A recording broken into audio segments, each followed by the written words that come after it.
Assalamualaikum warahmatullahi wabarakatuh. Selamat siang anak-anak, bagaimana kabar semuanya?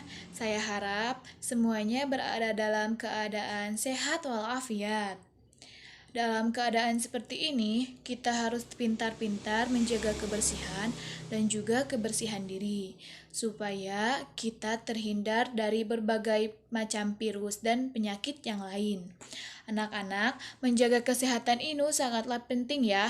Kita harus tetap menjaga pola makan dan juga sering-sering mencuci tangan dan meminum air putih banyak-banyak supaya imun tubuh kita tetap terjaga.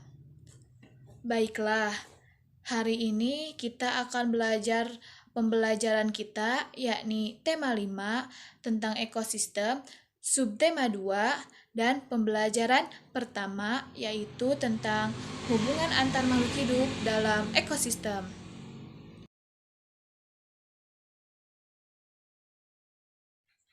Setiap makhluk hidup memiliki ketergantungan terhadap makhluk hidup yang lain.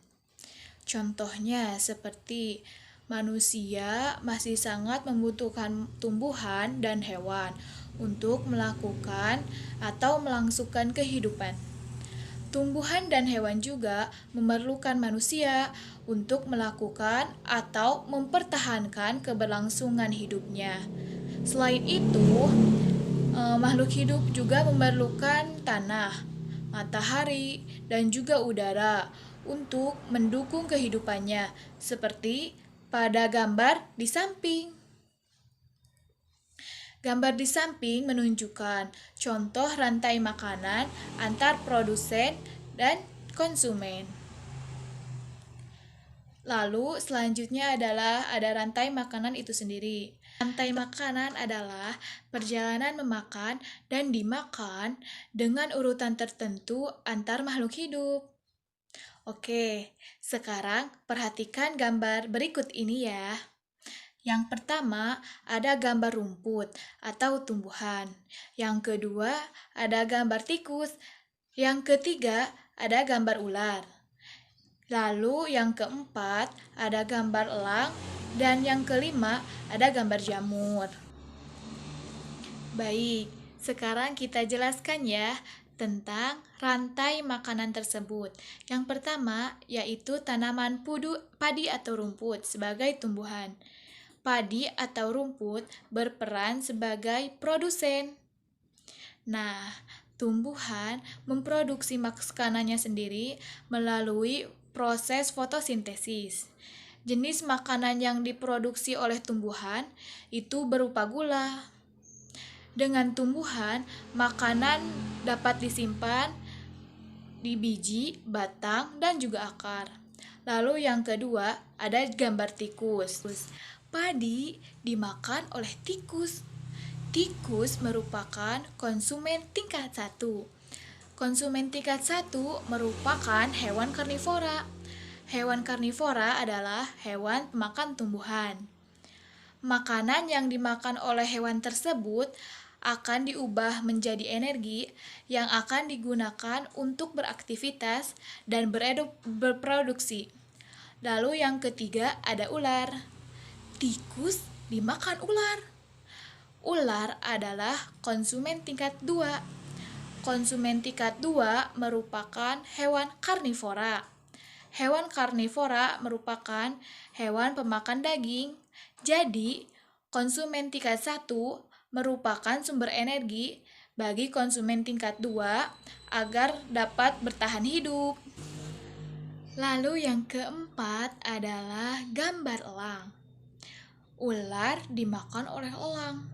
Jadi, elang adalah konsumen tingkat 3.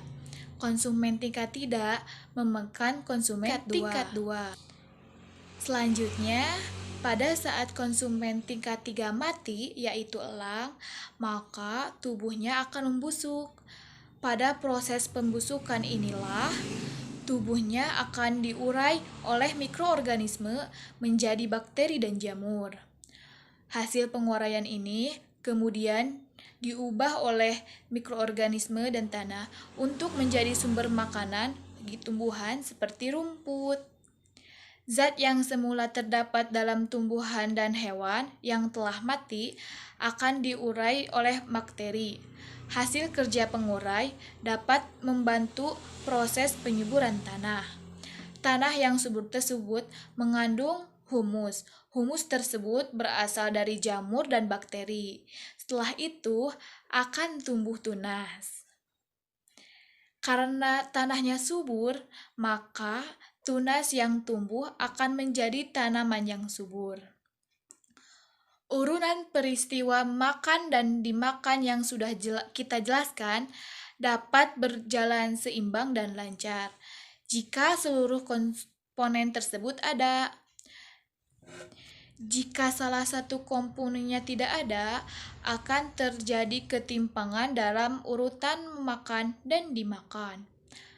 Agar rantai makanan dapat terus berjalan, jumlah produsen harus lebih banyak daripada jumlah konsumen.